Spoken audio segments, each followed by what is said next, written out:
Hey guys, I wanted to make this video to showcase some stretches that you can do at your house just to open up your body and really get the hips open, and then just give yourself like a nice good stretch to do just while you're watching TV or reading a book or eating, whatever the case. Like, these are things that I do every single day, and they just make myself a lot more like mobile, and I just feel a lot better throughout the day. So first one, I don't exactly know what it's called, but this is probably my favorite one because it's so simple and you can do it anywhere. So you can do this on the bed, you can do this on the couch, on the floor, anywhere. And this has easily become my favorite one just because it's so simple. You literally just crisscross applesauce, or whatever you want to call it, and then you can take your foot and put it over the other one. Some people, they're not as flexible yet, and that's okay. Your knee might be right about here. As time goes on, you can slowly press it down, hold it for 20 seconds, and then give it a break, and then go back. But the idea here is to have an elbow on that side, and then if you wanted to stretch the entire left side, like your outside hip area, you just lean away, and then vice versa on this side.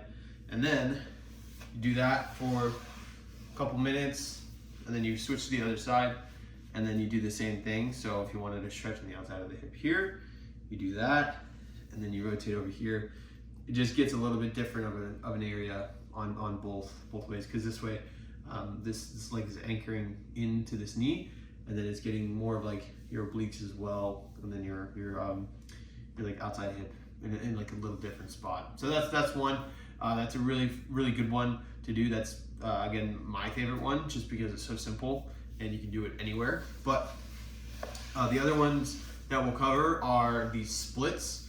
Now, when you're doing a stretch, you do need to make sure like you're being safe and not trying to go from 0 to 100 immediately. You gotta like work up to it, because these things really do take some time to get really flexible. It took me a couple weeks or a couple months even to really get to the point where I can hold a stretch long enough without like a lot of tension in my legs. It's now gotten to the point where they're a lot more fluid because of the amount of time that I put into doing these stretches. So the next one is going to be your hurdler stretch. So what you do is you have one knee on the ground and your other knee is up, and you're going to get into a position where your back knee is again anchored in, but you're able to keep your hips down and in line with your body, so they're not like coming back with your butt. It's nice and locked in, but you're leaning forward, and you're trying not to let your knee go over your toe here. I mean, you want to focus on your hip, not so much like your knee tension or anything. So this is more or less stage one. This is like the first level, and then if you wanted a deeper stretch, you can raise your right arm up. So if my right knee is down, my right arm would go up, and you just rotate out to the side. And then if you wanted another deeper stretch from there, you would simply just lift your leg or your knee off the ground, and then you could again do the same thing and raise your arm like so. And then you do the same thing on the other side.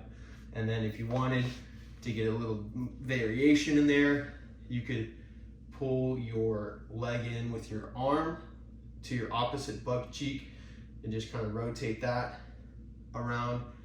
That is gonna get all of those areas. And then you can do the same thing on the right arm, where you get and rotate that to the other side. And then you do the same thing on the other leg to really open that up. And then from there, the other stretch that you can do that's really nice is the splits. Now, these are more advanced. It's not like, you should just do it immediately, but a lot of people, they'll probably get to right about here, and that's ideal.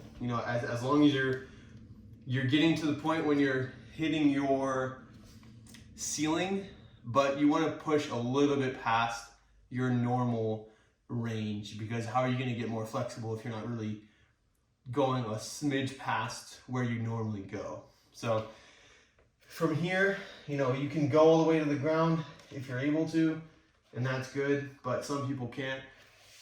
Nonetheless, if you can, you know, work up to it and just have that tension constantly there, you know, break it up into 3 to 5 sets of a minute apiece in the morning and the night, like that'll be huge. You know, it took me probably 2 weeks to do the splits fully, and with like complete comfortability, you know. And then if you do it every single day, you know, for a week, you would be fine. You'd be able to do it for a lot of people. Some people are just not as flexible, and that's completely okay.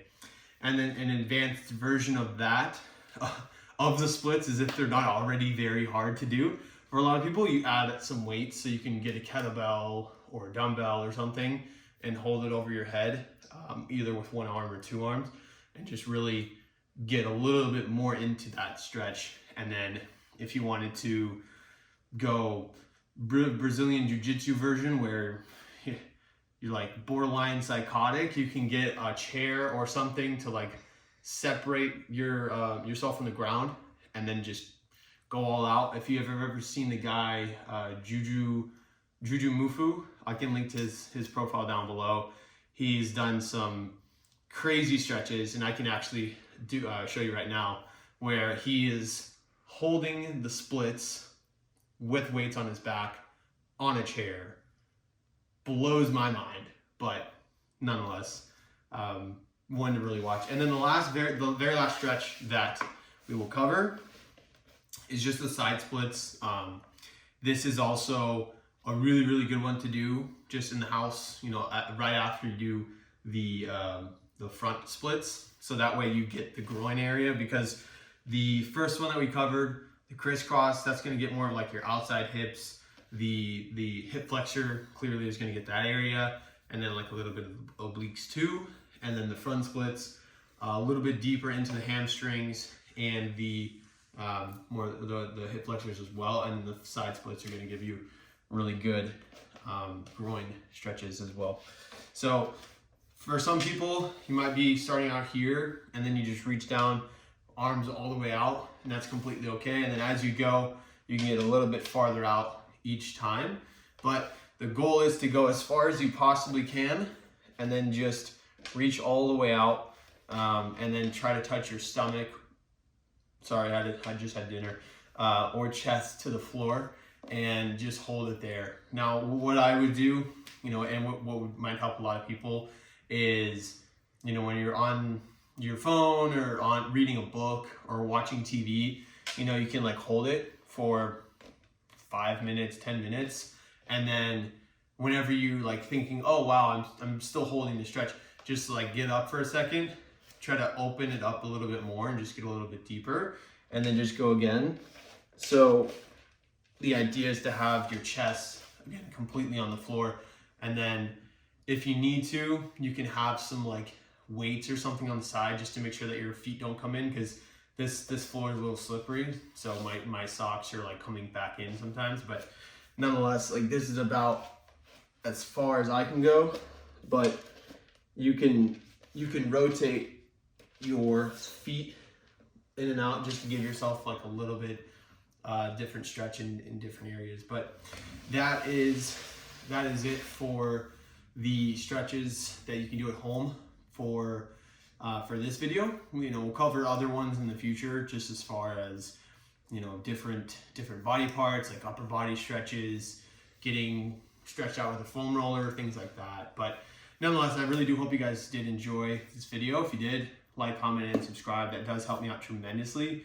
But nonetheless, I do have some really cool things that are coming out in the next few months.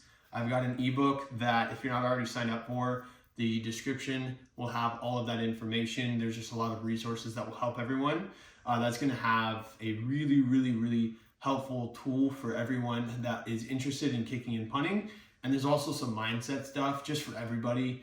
You know, it's just how to approach the day, what you can do to set yourself up for success in the morning.